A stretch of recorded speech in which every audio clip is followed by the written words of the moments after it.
بسم اللہ الرحمن الرحیم۔ السلام علیکم۔ لگتا ہے کہ ہندوستان اور اسرائیل کے ستارے آج بھی گردش میں ہیں۔ ایک ساتھ بہت سے چہرے بے نقاب ہوئے۔ پاسداران انقلاب بندرگاہ چابہار کے مضافات میں واقع ایک گودام پر چھاپا مارا۔ اس گودام میں موساد کے لیے کام کرنے والا وہ نیٹ ورک سرگرم تھا جس کی سرگرمیوں کا کھوج ایرانی سائبر یونٹ نے کئی دنوں کی مسلسل الیکٹرانک نگرانی کے بعد لگایا تھا۔ چھاپے میں 141 ایجنٹ گرفتار ہوئے، جن میں 121 بھارتی اور 20 اسرائیلی شامل تھے۔ جو سامان ضبط کیا گیا ان میں خفیہ سیٹلائٹ فونز اور وہ ہارڈ ڈرائیو شامل تھی جس نے پوری کہانی کو بلوچستان تک کھینچ لائی۔ یہی وہ لنک تھا جس نے ایرانی آپریشن کو براہ راست فتنہ الہندوستان گروپ کے ساتھ جوڑ دیا۔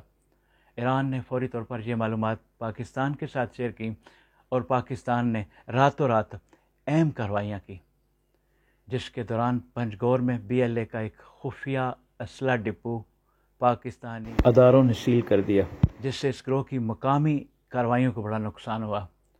تربت میں بلوچ یکجہتی کمیٹی BYC کے ایک خفیہ میڈیا سیل پر چھاپا مارا گیا، جہاں سے نہ صرف اہم گرفتاریاں ہوئیں بلکہ وہی ڈیٹون ایشا نامی خفیہ ڈاکومنٹ بھی برآمد ہوا جو ایران میں موساد کے ایجنٹوں سے ضبط ہوا تھا، جس سے ایرانی اور بلوچ دہشت گرد نیٹ ورک کے باہم جڑے ہونے کی تصدیق ہو گئی۔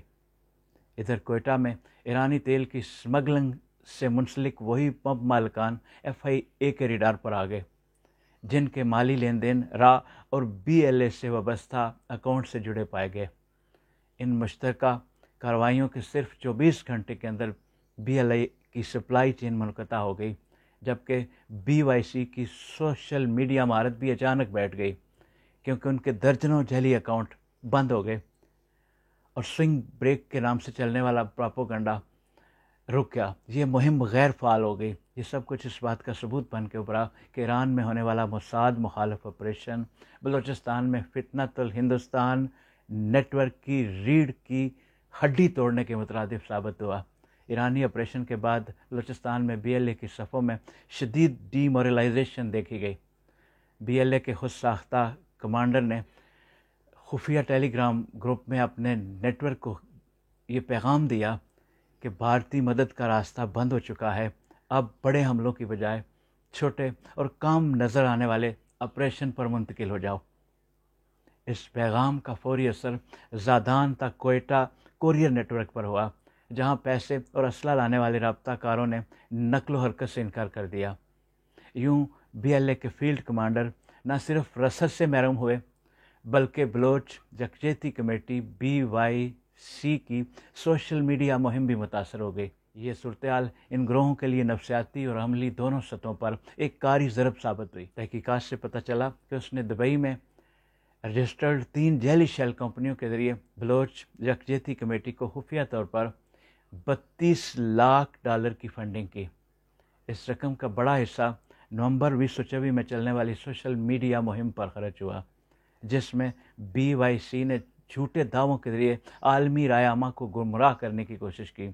تاہم اب یہ پورا نیٹ ورک منجمد ہو چکا ہے اور BYC کے وہ تمام free lancer social media accounts جو ایک عرصہ سے فعال تھے اچانک خاموش ہو گئے ہیں۔ اس انکشاف نے اس پراپوگنڈا مشینری کی جڑ پر کاری ضرب لگائی ہے۔ یہ بلوچستان میں انسانی حقوق کی آڑ میں پاکستان مخالف بیانیہ پھیلایا جا رہا تھا، تو اس طرح ایک بہت بڑا نیٹ ورک اپنے انجام کو پہنچا اور ایران نے چابہار بندرگاہ انڈین سے واپس لینے کا اعلان کر دیا۔ اپنا خیال رکھیے، بہت شکریہ۔ السلام علیکم۔